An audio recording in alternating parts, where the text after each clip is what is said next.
Bienvenido a Enlace Cuba, gracias por compartir nuestra señal. Hoy, día de elecciones en Cuba, y nos acompaña la periodista Iviliet Ventura, quien nos estará aportando datos un poco más tarde.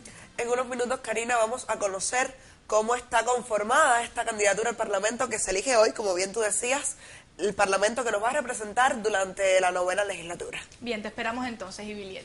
Iniciamos en Twitter. Desde esa red social, miles de usuarios comparten las razones por las que ejercen su derecho al voto y cómo se vive en la mayor de las Antillas una jornada electoral. Hoy los cubanos eligen a sus delegados al gobierno a nivel provincial y a los diputados que conformarán el Parlamento y ejercerán sus funciones por un término de 5 años. Recordemos que el 19 de abril quedará constituido el Parlamento de esta nación.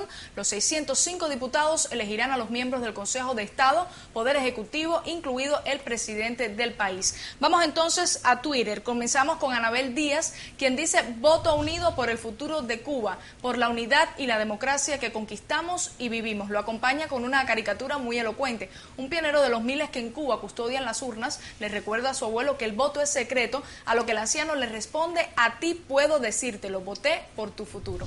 Y continuamos con María Silvita, quien nos comenta que el próximo 11 de marzo, desde bien temprano en la mañana, daré mi voto por Cuba, por Fidel y por la revolución. Un pensamiento con el que millones de cubanos asisten este domingo a las urnas. Continuamos. El Centro de Investigaciones de Política Internacional se une al hashtag Voto por Cuba con los versos de Silvio Rodríguez, versos de su canción El Necio, y dice: yo no sé lo que es el destino, caminando fui lo que fui, allá Dios, que será divino, yo me muero como viví. Continuamos también con Rachel García Jiménez, quien dice que los jóvenes cubanos, orgullosos de nuestra historia, votaremos por Cuba. También desde Radio Bayamo, Dani Agil comparte su criterio. Dice: el voto unido es la garantía de continuidad de la revolución, y reafirma los hashtags Voto por Cuba, Voto Unido y Cuba es nuestra. Y terminamos ahora con el tuit de Karen Vázquez Ruiz, que dice: elecciones sin componendas, sin fraude, sin demagogia, sin politiquería. Nadie tuvo necesidad de aspirar porque no fueron las aspiraciones personales las que determinaron la nominación de un candidato, sino las aspiraciones colectivas. Hashtag Fidel por siempre. Estos son algunos de los tweets que circulan ahora mismo en las redes sociales y que dan cuenta de lo que acontece en Cuba este domingo 11 de marzo, día de elecciones. Más adelante compartiremos otros porque son muchos los usuarios que se han unido a este tuitazo. Todos los cubanos, hombres y mujeres que hayan cumplido los 16 años de edad, que se encuentren en pleno goce de sus derechos políticos y no estén comprendidos en las excepciones previstas en la Constitución y la ley electoral, tienen derecho a participar como electores esta jornada. El voto en Cuba es libre y secreto, es un derecho constitucional y un deber cívico que se ejerce de manera voluntaria. Estas son las boletas que se entregan hoy a los cubanos en los colegios electorales dispersos por toda la isla. En la blanca tenemos las propuestas de los delegados que conformarán los gobiernos provinciales, y en la verde los nombres de los diputados que por cada municipio representarán a sus electores en el Parlamento. Los cubanos pueden ejercer su derecho votando por tantos candidatos aparezcan relacionados en las boletas, de modo particular o por cada uno, o incluso por todos. Pero abramos una ventana informativa para examinar la composición del Parlamento cubano. Bienvenida, Iviliet. Ya lo decías tú, Karina, son 605 candidatos que van a estar formando parte del legislativo de la isla, pero que han sido elegidos luego de que las comisiones tuvieran que analizar aproximadamente 20 propuestas. El objetivo es crear un parlamento que sea diverso, un parlamento heterogéneo y plural. De los 605 candidatos, 287 son miembros de gobiernos locales, el 47.7%. Recordemos que la ley dice que el Parlamento debe estar conformado hasta en un 50% por representantes de los gobiernos locales, y el resto será integrado por miembros de la sociedad civil cubana. En la actual legislatura, si lo observamos en la próxima gráfica, será una legislatura que se renovará en el 55.8%, o sea, son 338 cubanos que por primera vez asumen esta tarea de formar parte del órgano de poder legislativo de la isla. Por su parte, 267 candidatos sí repiten dentro de esta nueva candidatura, pero más de la mitad, o sea, 148 solamente tienen como experiencia un solo mandato dentro del Parlamento. ¿Y cómo está compuesta la candidatura del Parlamento cubano en términos demográficos hablando? Bueno, Karina, Cuba es el segundo parlamento con mayor presencia femenina en el mundo. Solo estamos superados por Ruanda y bueno, la nueva legislatura parece que esto no cambiará. 322 asientos del legislativo, Karina, si puedes observar detrás de ti, están reservados para las féminas, un 53.2% en esta ocasión. Pero si hablamos en términos etarios, 80 candidatos se encuentran en el rango de edades entre 18 y 35 años. Son jóvenes que representan el 13.2% de los diputados. El promedio de edad es de 49 años y el 89.25%, compruebo aquí en los datos, efectivamente nació después del 1 de enero de 1959. En términos raciales, el 59.34% de los candidatos son blancos y el 40.66% está compuesto por negros y mestizos. Bueno, esto representa un dato importante teniendo en cuenta la composición del Parlamento cubano, ¿verdad?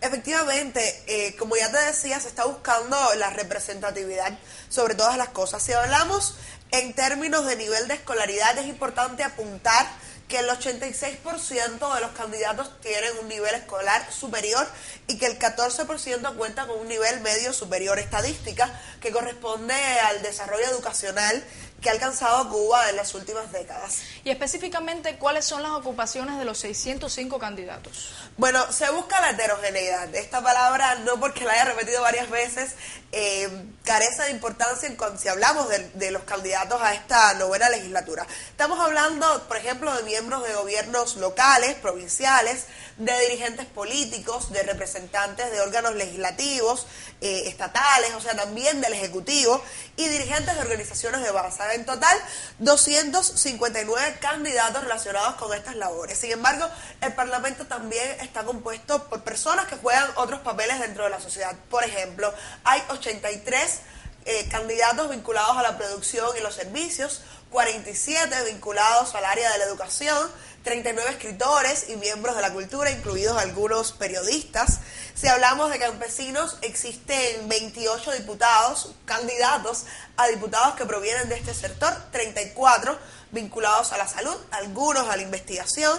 También el sector militar está representado y, por supuesto, 12 de nuestros deportistas también se postulan para formar parte de nuestro Parlamento.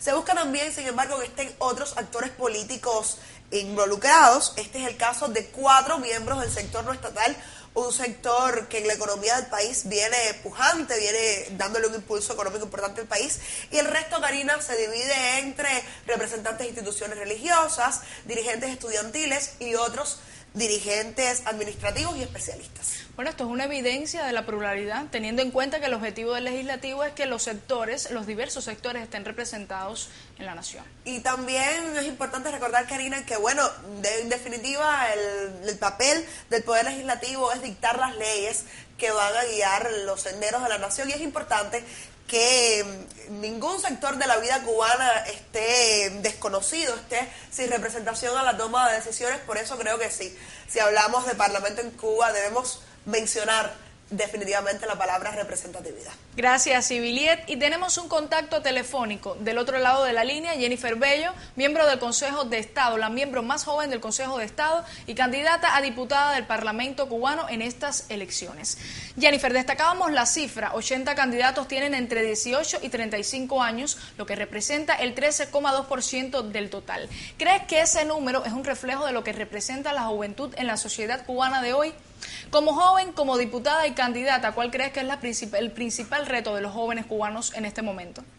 Solo por mirarlo en números fríos pudiéramos hacer un análisis superficial, ¿no? Pero al poder leer la síntesis biográfica de cada uno de estos alrededor de 80 jóvenes, ¿no? Por decirlo de alguna manera, que están propuestos a diputados a la Asamblea Nacional, creo, sin hacer un análisis, poder hacer un análisis comparativo con respecto a la legislatura que recién culmina, creo que hay una mayor representación, sobre todo en la juventud en distintos sectores, no solo el estudiantil, que a veces pensamos la juventud de los estudiantes, ¿no?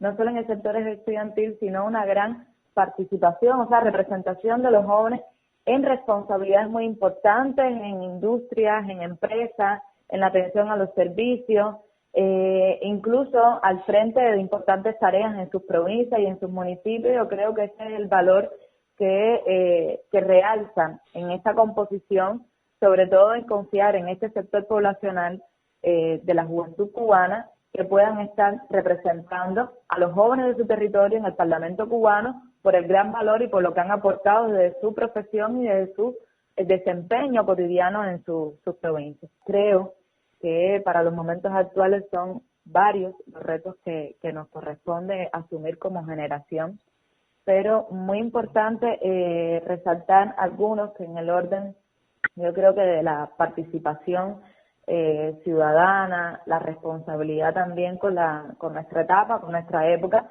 que tendrán que ir de mano, sobre todo de la madurez política en que sigamos asumiendo determinadas tareas. Aun y cuando la generación histórica, la revolución, ha mencionado de que hay una amplia confianza en la juventud cubana, hay ejemplos concretos que podamos decir que sí, hay una respuesta contundente de la juventud en asumir tareas, en proyectarnos, en decir que se puede confiar plenamente en los jóvenes. Creo que ha sido así. Sin embargo, tenemos que seguir arrastrando a un grupo que no es minoritario en la juventud cubana, que a veces puede sentir apatía en participar, que a veces puede sentirse alejado de ese grupo de vanguardia que está participando, yendo adelante de un grupo de tareas, y sobre todo también apostar por seguir desarrollando sobre todo el pensamiento, la intelectualidad en los jóvenes,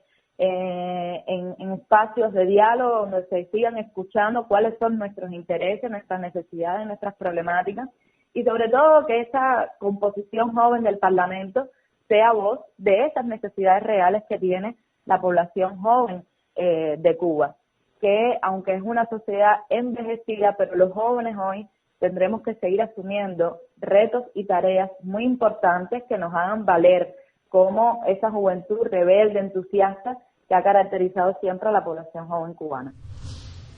Eran las palabras de Jennifer Bello, miembro del Consejo de Estado, sobre los retos de la juventud cubana hoy. Siga con Cubavisión Internacional con este enlace.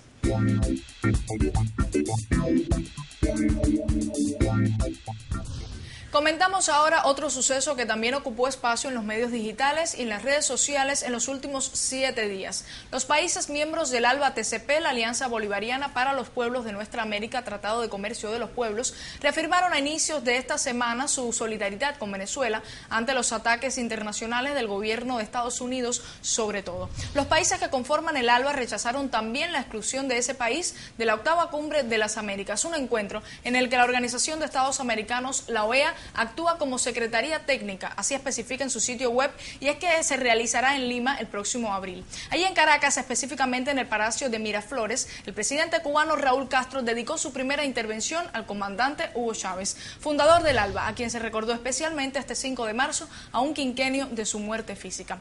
Raúl Castro en su intervención condenó la amenaza militar y la agresión económica de los Estados Unidos contra Venezuela. Escuchemos. Proclamamos el invariable respaldo a la revolución bolivariana y la unión cívico-militar de su pueblo, conducida por su presidente, compañero Nicolás Maduro Moros. Condenamos las medidas coercitivas unilaterales y la injerencia externa contra el proceso bolivariano y chavista, que amenazan la paz y el diálogo entre venezolanos con propósitos desestabilizadores y generan penurias a su población. Cese la agresión económica contra Venezuela para que su pueblo pueda disfrutar los derechos conquistados por su revolución. Rechazamos la exclusión del presidente Nicolás Maduro de la 8ª Cumbre de las Américas. Esta ilegal decisión es inaceptable e injerencista, a la vez que retrotrae el hemisferio a la etapa que parecían superadas. El presidente cubano también calificó de ilegal, inaceptable e injerencista esta decisión de un grupo de países de excluir a Venezuela de la Cumbre de las Américas y puntualizó que las exclusiones no contribuyen a la paz, al diálogo y al entendimiento hemisférico. Se violan los postulados de la proclama de América Latina y el Caribe como zona de paz, firmada por los jefes de Estado y Gobierno de la Comunidad de Estados Latinoamericanos y Caribeños en la segunda cumbre de la CELAC en La Habana, y se evade el estricto cumplimiento de la obligación de no intervenir directa o indirectamente en los asuntos internos de cualquier otro Estado y observar los principios de soberanía nacional, la igualdad de derechos y la libre determinación de los pueblos. La única solución a los problemas de los venezolanos está en manos de los propios venezolanos. El conjunto de representantes del ALBA TCP reiteró su condena a la política agresiva contra América Latina y el Caribe del gobierno de Donald Trump, que según el movimiento regional intenta retomar la doctrina Monroe, el más notorio instrumento del intervencionismo imperialista para apoderarse de las riquezas del continente. En la cita, el presidente cubano también rechazó y consideró inaceptable la intromisión en los asuntos internos de Venezuela del autodenominado Grupo de Lima, un conjunto de gobiernos latinoamericanos de derecha aliados a los designios de Washington en América Latina. La amenaza militar, la hostilidad y la agresión económica del imperialismo estadounidense contra Venezuela, la acometida neoliberal para revertir las conquistas sociales, la injerencia contra la soberanía de gobiernos progresistas, los intentos de desmontar los progresos en la integración de la América Latina y el Caribe, desestabilizan la región y plantean peligros a la paz y seguridad regionales. Desde su cuenta en Twitter y con los hashtags Todos Somos Chávez, el presidente de Venezuela, Nicolás Maduro, recordaba que el ALBA TCP es un espacio en donde todos los pueblos somos iguales y nuestra palabra clave es la cooperación. Hashtag Todos Somos Chávez. Ampliemos esta frase. Vamos ahora hasta Caracas con el embajador de Cuba en Venezuela, colega nuestro además, Rogelio Polanco. Bienvenido a Enlace Cuba. Embajador, ¿cuál es su valoración acerca de los pronunciamientos que se escucharon en el desarrollo de esta cumbre del ALBA, tomando en consideración sobre todo el actual contexto político y económico de América Latina? Sí, la cumbre del ALBA recientemente realizada en Caracas fue un acontecimiento extraordinario.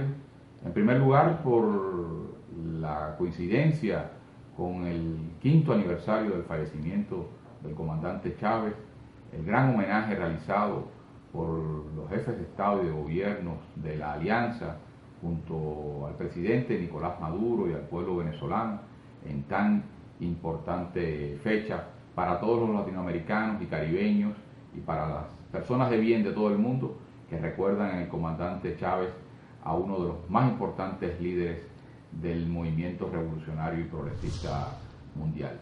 Y a su vez por el contexto internacional en que se produjo esta cumbre, en momentos en que el imperialismo ha arreciado sus ataques, sus agresiones contra los gobiernos y pueblos de nuestro continente que luchan por un camino diferente de justicia, de igualdad y un mundo en el cual cesen los hegemonismos.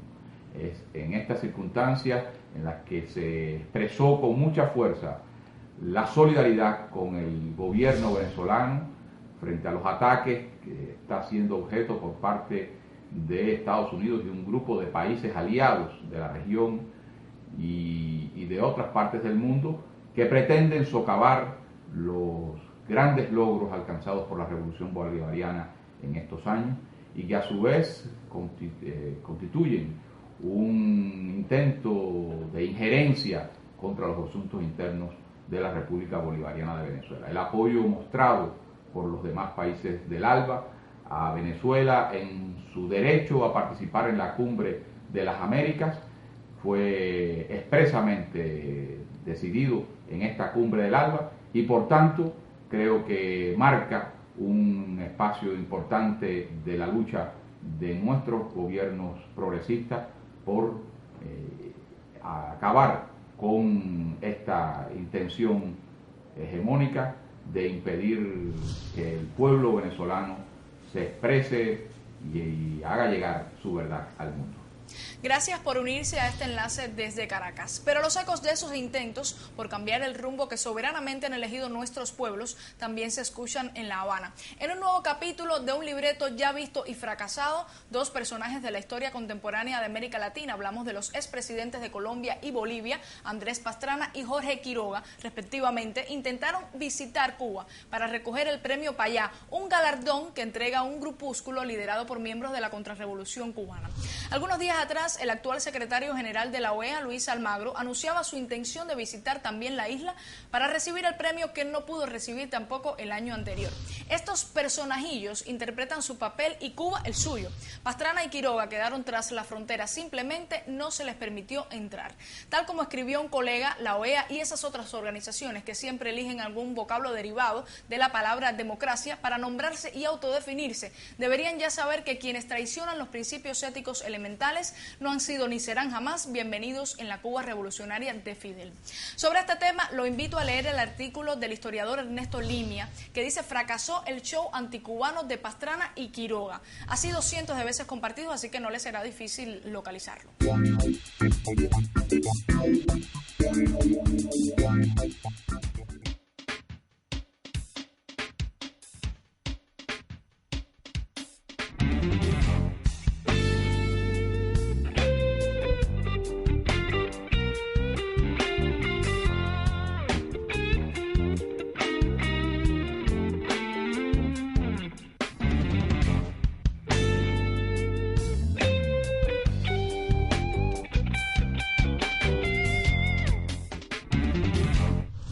Con ese bombillo encendido a través de las cuentas en las redes sociales, cientos de periodistas cubanos, jóvenes en su mayoría, compartieron en las redes sociales cuanto acontecía en las jornadas del tercer encuentro de jóvenes periodistas cubanos. Enlace Cuba siguió a través de sus perfiles en Facebook y Twitter los sucesos vividos en este encuentro, análisis de buenas prácticas en el ejercicio de la profesión, dinámicas de trabajo en las redacciones hipermediales, interacción con los públicos, inmediatez, gestión de medios, política editorial. Sobre estos temas y más encontramos en las redes sociales. Y ahora mismo se une a este enlace una de las jóvenes periodistas, Ania Terrero, estudiante aún, pero con criterios muy acertados ya sobre las prácticas periodísticas. Bienvenida. Buenas tardes.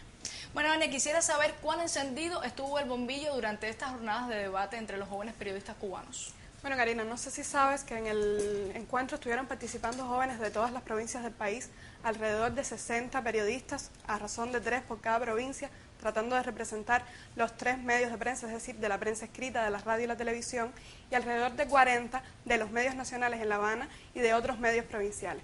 El debate se centró en un primer momento en poder identificar buenas prácticas que ya se están realizando en los medios de prensa y luego nos dividimos en 3 comisiones para analizar en un primer momento la gestión de medios, en un amplio debate que llegó incluso a una conclusión fundamental, que es que no podemos esperar a que estén todas las condiciones ideales creadas para empezar a cambiar las maneras de funcionar de nuestros periódicos, de nuestras emisoras y de nuestros canales de televisión, pero a la vez tampoco podemos empezar a andar sin rumbo. Necesitamos definir una política de medios, necesitamos definir qué tipo de sistema de medios queremos, para quiénes son, cuáles son los objetivos que tienen que cumplir y en función de ello entonces generar modelos de gestión acorde a los contextos y a las características de cada medio.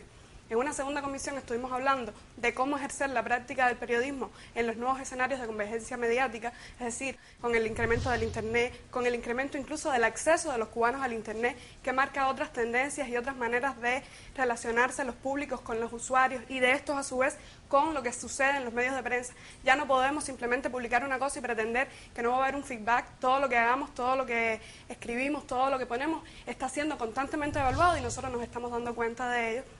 Y en una tercera comisión, entonces, estuvimos hablando de el panorama de la ética y las regulaciones en torno a la práctica periodística. Es decir, como ves, las tres comisiones están muy relacionadas porque no se puede pensar en políticas de gestión ni en actuar en los nuevos escenarios sin tener en cuenta las nuevas normas y las nuevas tendencias que esto le marca a los comportamientos éticos y a las regulaciones en cuanto suceden dentro de los periódicos, la autorregulación de cada uno de los periodistas, de los directores, y lo que sucede fuera de los medios. En términos generales, esto fue lo que se estuvo debatiendo en el evento. Además de ello, tuvimos un grupo de conferencias con los compañeros del Buró Nacional de la Juventud, con periodistas de la presidencia del UPEC. Tuvimos una conferencia muy interesante sobre modelos de gestión de prensa en el tiempo que corre, impartida por el profe Ronquillo, el profe Ariel Terrero, la profe Rosa Miriam. Y yo creo que eso nos sirvió no solo para llegar a hacer catarsis sobre lo que está sucediendo en nuestros medios, sino también para ver hacia dónde vamos y en función de ello regresar a los medios, regresar a las universidades con cosas más claras para poder hacer. ¿Y por qué crees que trasciende este debate o pueda interesar a cualquier persona que no sea necesariamente del gremio de los jóvenes periodistas cubanos?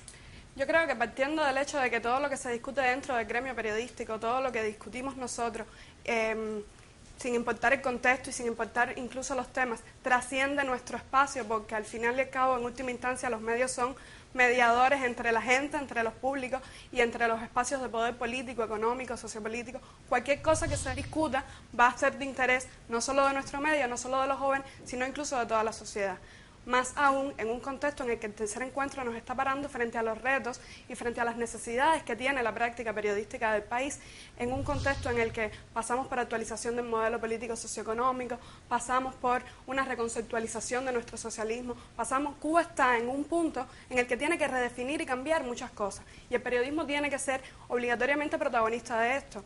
El profesor Garcés nos decía, un periodista no será buen periodista en el 2018 en Cuba si no es capaz de convertirse en un sujeto político. Nuestro debate pasa también por incorporar a las audiencias a formar parte de los medios, es decir, cualquier práctica periodística en la Cuba de hoy pasa por incorporar a los usuarios en la conformación de las agendas mediáticas y no puede seguir habiendo una separación entre lo que los medios tratan y lo que la gente está hablando en la calle. Cualquier debate entonces que nosotros tengamos estará inevitablemente relacionado con los otros actores del gremio periodístico, con los actores políticos, con los actores sociales y por supuesto con la gente, porque al final de qué va el periodismo, ¿no? Gracias, Ania, por compartir con Enlace Cuba y mucha luz para tu bombillo. No, muchas gracias a ti. Bien, y casi llegando al final compartimos otros tweets sobre lo que es noticia hoy, elecciones en Cuba. Anita nos dice, voto por Cuba con democracia participativa. Aquí manda el pueblo y punto. Hashtag Cuba es nuestra. En otro tweet aclara Carol Méndez y dice, para quienes se preguntan por qué votaremos los cubanos el próximo 11 de marzo, es decir, hoy, la respuesta encierra un inmenso compromiso para seguir teniendo patria. También el periódico Sierra Maestra desde Santiago de Cuba al oriente del país dice, mi voto es por Cuba, hashtag Cuba, y el de nosotros también. Y así terminamos. Los cubanos eligen hoy a sus delegados al gobierno a nivel provincial y a los diputados que conformarán el Parlamento y ejercerán sus funciones por un término de 5 años. Hasta la próxima semana. Siga nuestro enlace en las redes sociales y en nuestro sitio web.